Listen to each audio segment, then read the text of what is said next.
My guest today is Michelle Chu, a volunteer with the Malaysian Red Crescent, who was also just elected as the chair of the IFRC Youth Commission, which represents the concerns and ambitions of young volunteers globally to the IFRC Governing Board. Michelle, thank you for joining us. Thank you for having me. And congratulations. Thank you. It was an honor, really, to be elected by young people from all over the world. You are the first woman or man to be elected from the Asia Pacific region. Yes. How does that feel? Honestly, it feels very special. I think it's also a very big fit. Some of us out there might perceive the region as maybe being a bit behind in terms of development. It is also true that we are a region with a lot of developing countries, but I think we are starting to show the world that there is value in engaging young people from these different communities and these diverse backgrounds. So, just for our listeners who are listening or watching this podcast, after the statutory meeting. So we are actually recording this on day 3 of the IFRC General Assembly here in Geneva, Switzerland. And so just yesterday, you were elected by national societies on this post, this responsibility. Why did you want to take it on? And if you can talk more about what does it mean to you now that you've been elected? Yep. So for context as well, I was on the previous Youth Commission as well as the Asia Pacific representative. I think about a year ago, coming into this year and the General Assembly, there have been a lot of bouncing around ideas and conversations about whether I should run. I've also had some time to think about it and reflect, because honestly, it is quite a very daunting thing to do. Once you're elected, you are on the IFRC Governing Board.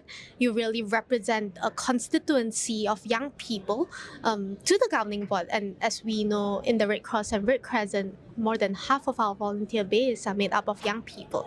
And that's a very huge responsibility. But I do think that maybe I can't, if I could say it, poke some holes and make some change.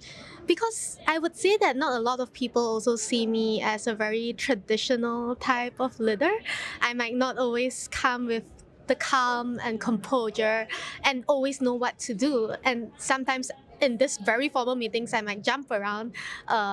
I oftentimes also bring a plushie around for those of you that would have known me a bit longer, and that might seem to other people or can be perceived as a bit peculiar or even immature and childish. But I do know that when I get down and do the work, I really do it, and I also do bring along a variety or like a decade of experiences from when I was still volunteering back in my national society. So I really started out at the grassroots with my school when I was in secondary school. After that, once I graduated, I was very much involved in a lot of field operations and activities. I supported our pre-services ambulance care service. I also was very involved in disaster relief operations. I was also, just rather involved during the COVID period as well with our health, with our community vaccination programs, really ensuring that we reach the last mile and ensuring that no one is left behind, and because we know that no one is safe until everyone is safe. And I do think that there's value in bringing these grassroots experiences to the decision-making table here at Geneva. So when you have the seat at the table in the IFRC Governing Board, what will be your top line message to your colleagues on the Governing Board? First of all, I really hope that I can use my voice on the Governing Board to amplify the voices of volunteers on the ground. Not only our young volunteers, but really our volunteers that truly reflect the community makeup that we have in local context as well. I think sometimes when we're very caught up with our high-level meetings here in Geneva, we forget a bit about who is really there on the ground, what are their lived experiences, what is really the impact we're trying to deliver to them. And oftentimes we don't really know what is the best way to bring their voices here. I think there have been several efforts in the past, and it has definitely been a piece that is progressing. But I hope that I can utilize this opportunity to further amplify these voices, especially those from underrepresented groups, from marginalized communities, and also from children and adolescents. So the other day, I also spoke with Bas van Rossum, who's the immediate past chair of the Youth Commission. So I asked him to reflect on his tenure a bit. And he used an interesting metaphor about change. He said that part of his role was to grow the seeds that were planted by his predecessors, keep them alive, and then also to plant some new seeds. What are the new seeds that you will plant, and which ones will you continue growing? So the first one that I've already actually mentioned earlier as well, it's about really ensuring that we tell the stories and experiences of more marginalized communities. And as the youth constituency, the IFRC youth policy recognizes young people from the age of 5 to 30, but it's very apparent only the cohort of young adults are usually represented in these meetings and can speak for ourselves.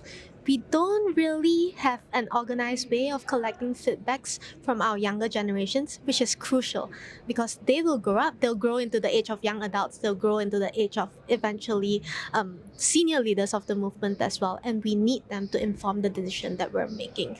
Second thing, and this is I think a criticism, not only to the movement but sometimes to us as a youth sector as well, right? I think we're a bit in our echo chamber. Sometimes we talk a lot about the great work that we do, how we're advancing youth engagement within the Red Cross and Red Crescent, but there's a very, very big opportunity that we often fail to tap in, which is to engage with other youth-led and youth-centric organizations out there. Traditionally, we are not a youth organization, but we are a humanitarian organization mainly led by young people. And we are doing a lot of things right. But we also need to ensure that these experiences are conveyed to some of our peers out there. And of course, we still always have things to learn. And we can see out there some very vibrant youth-led movements, some organizations that have for a very long time worked with young people, and they all have different things to offer to on the table. And if we can't maybe even be the party to convene all of them together and also sort of establish ourselves in some of the more global spaces or intergovernmental fora and ensure that we have a voice in the development space, I think that it will add a lot of value in the work that we do. And I also think indirectly it will open up our doors and bring in like more resources to solve like the youth engagement and youth development landscape So that we're you doing. started as a volunteer during the COVID-19 pandemic. Can you talk about that? What made you want to get involved with the Red Crescent at that time when a lot of people were staying at home, going into isolation? I wouldn't say that I started volunteering since then. I really started volunteering in secondary school at the age of 13. But I definitely would say that COVID-19 was a turning point in my life, right? So I do think that I'm one of the young people that is that has somewhat experienced the impacts of COVID-19. My educational pathway was completely different from what I would have imagined it to be pre-COVID. I was actually on a scholarship, and somewhat because of COVID, I terminated the scholarship and was self-funded and had to do complete my university studies locally instead because the scholarship that I had was an overseas opportunity as well. And at that point, for me, the situation was quite bleak, also due to a lot of other factors, and we also always talk about how young people's mental health was very much impacted during the pandemic with the isolation, with the ability, like without the ability to feel like you can go out there to connect with people, to gain knowledge, like concretely. I think that was also something that really affected me a lot. But I really found a breather space at that point in the Red Cross and Red Crescent. We were out there. The first thing that we did was actually just delivering personal protective equipment to some of our frontliners.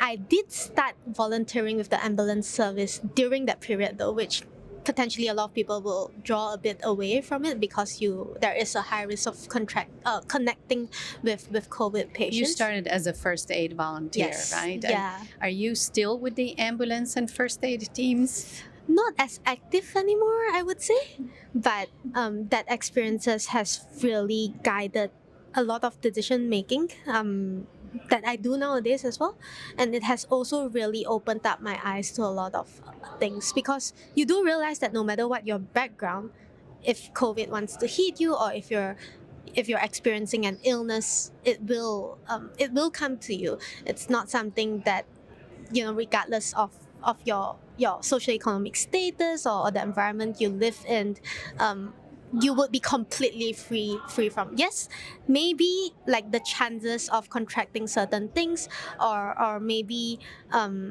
certain environments are worse than the others, but at that moment of life, at that point, you do see that no matter what walk of life you came from, when in a crisis, oftentimes the true behaviors of people also come out, and you also see how the community then mobilize to maybe support or not support certain things.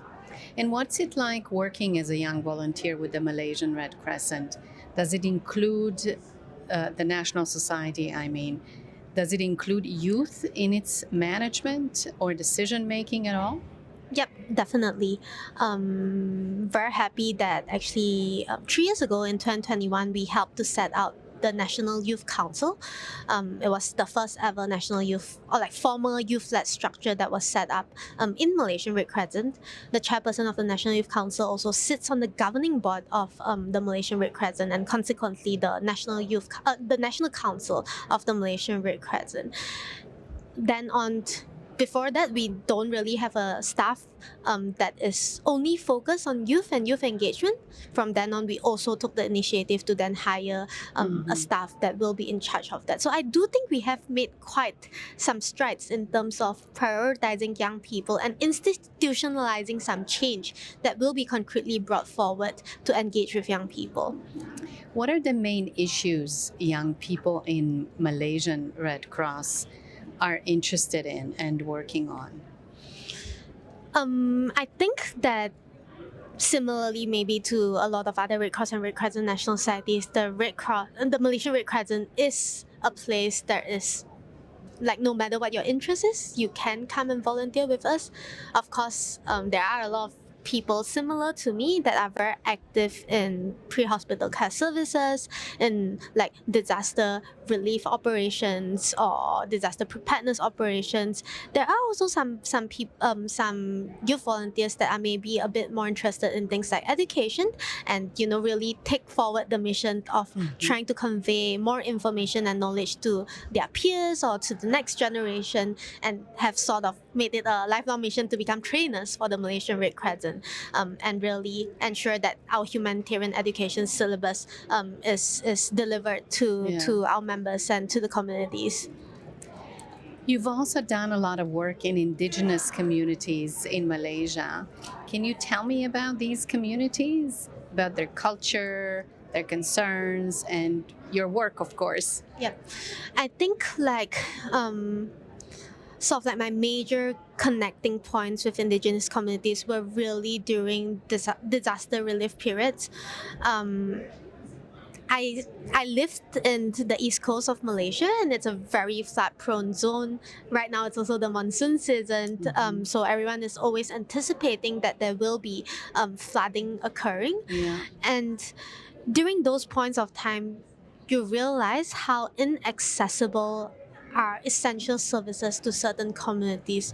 So even for us to be able to get to the point of where they're inhabiting, it was 4 or 5 hours of maybe forest journeys.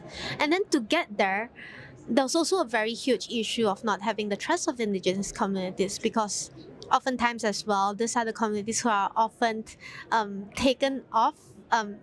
their rights having taken from them as well, and therefore they're always a bit more cautious when outsiders come in, even though maybe it was to deliver services or aid, but they might also see it as, whether you want something in exchange or whether you're going to manipulate them in that sense. So I think to build that trust with the communities was very important.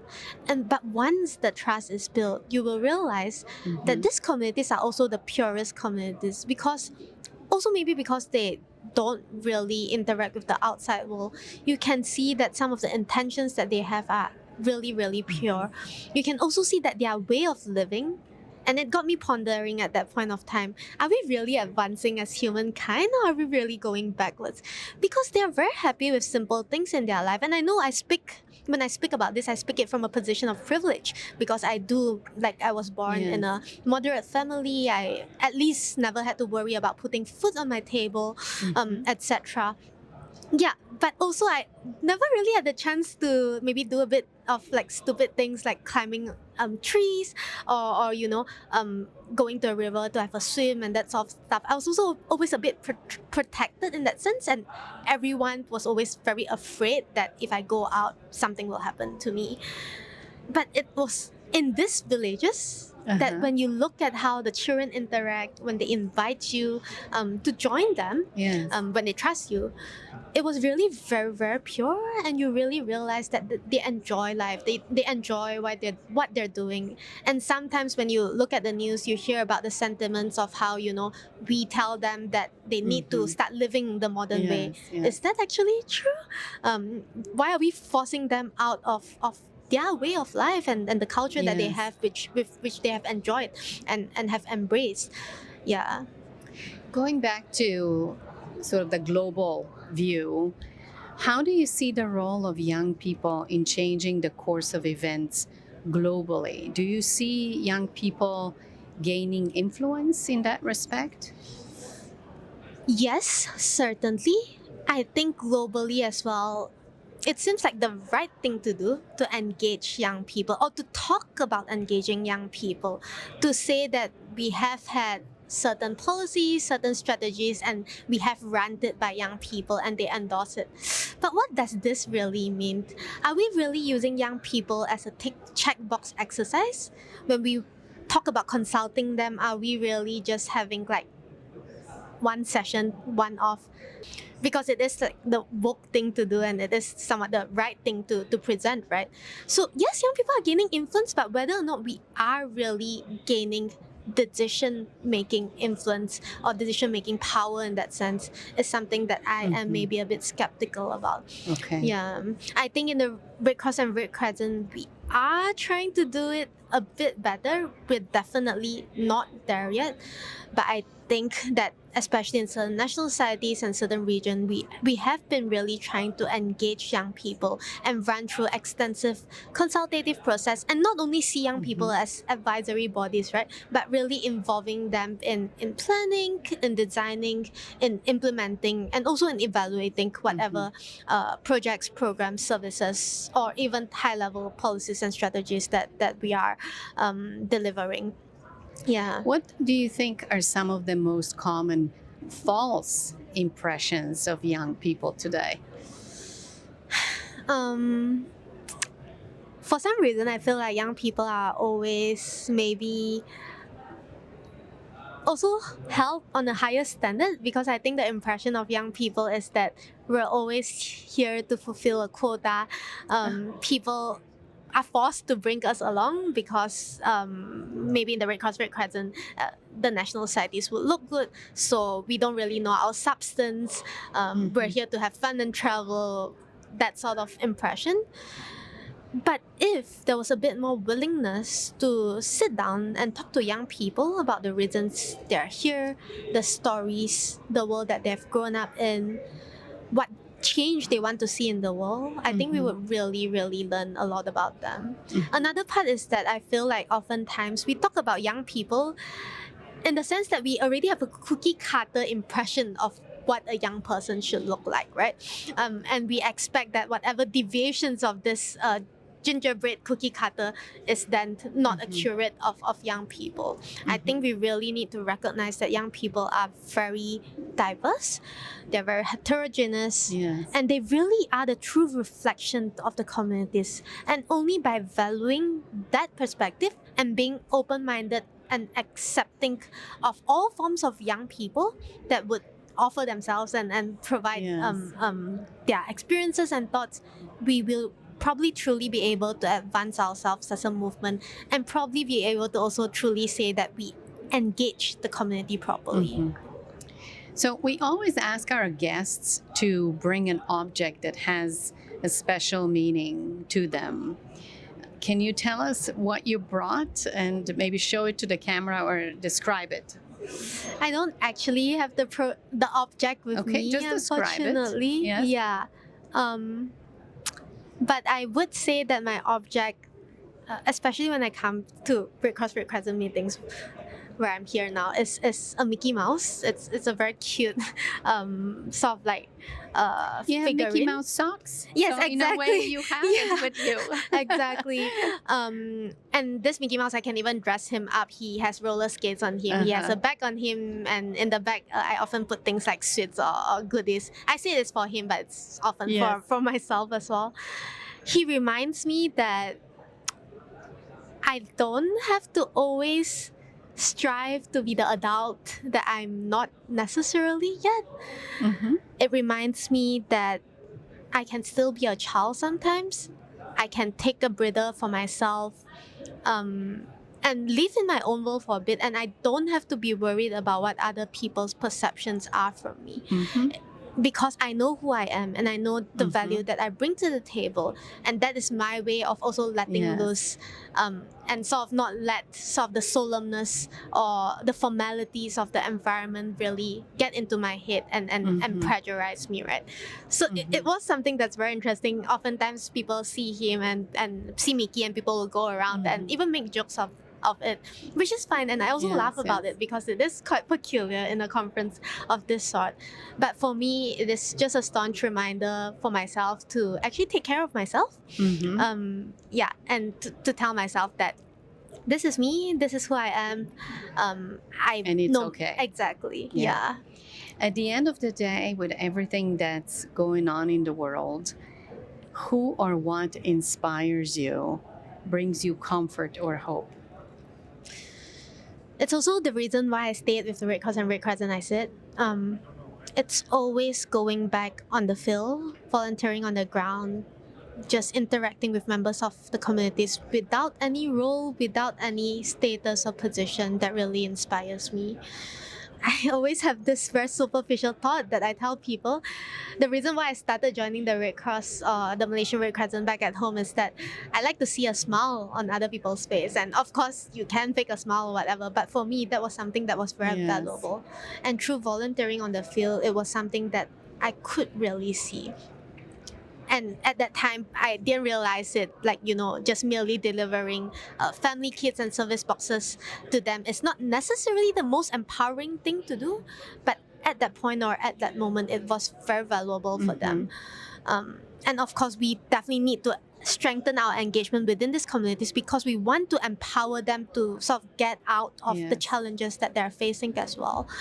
But often time and time when I feel a bit tired, when I feel a bit like I'm gonna give up, I will try to seek out for opportunities to maybe go back on the field and on the ground, because these are the people that inspire me the most, and these are people that really reminds me why I joined the movement in day one and why I want to continue serving. Yes. The name of this podcast is People in the Red Vest. What does the red vest mean to you? For me, the red vest really means responsibility, but it also, for me, means a safe space. I found myself through wearing the red vest and volunteering with communities. I developed and grew a lot while I was wearing that red vest throughout the past decade. And yeah, for me, it's also a sense of responsibility because now I know, especially with my newly elected role, that I do have certain magnitude to be able to make concrete influences, and I do really need to use that to represent not only those who have voted for Yes. me, but really the millions of young people that we have in our movement, volunteering for us, working with us, and the billions of young people that we are interacting with on a daily basis. Thank you, Michelle, for sharing your experience and insights with us, and for allowing us to get to know you a little bit. And congratulations and all the best in your new role as the chair of the IFRC Youth Commission. Thank you so much. It was a pleasure talking to you. Thank you.